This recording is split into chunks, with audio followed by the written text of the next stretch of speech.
Di samping keterampilan kerja, penguasaan bahasa asing seperti Inggris dan Jepang sangat penting dalam upaya menghadapi era masyarakat ekonomi ASEAN 2015.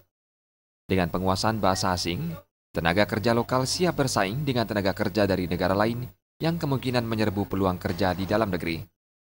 Selain bersaing di dalam negeri, sumber daya manusia lokal juga diminta mengembangkan diri agar bisa memaksimalkan peluang usaha di negara lain di kawasan ASEAN.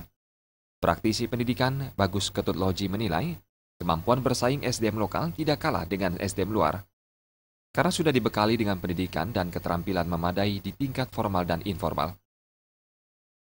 Saya kira sangat penting sekali ya, karena boleh dikatakan kalau kita kedatangan orang asing, kalau kita sebagai pemberi ya lapangan kerja, kita harus mampu berkomunikasi dengan tenaga asing itu. Demikian juga kalau kita yang menyerbu mereka, ya kita harus juga bisa berkomunikasi dengan bahasa yang kita miliki ini, bahasa asing ini. Sehingga dengan demikian, yang terpilih nanti atau yang menang dalam persaingan, saya yakin di samping keterampilannya di bidang jobnya itu, juga kemampuan berbahasa asing menjadi perhitungan juga. Munculnya kekhawatiran terkait serbuan tenaga kerja asing ke dalam negeri, Bagus Ketutloji meminta tidak perlu dikhawatirkan.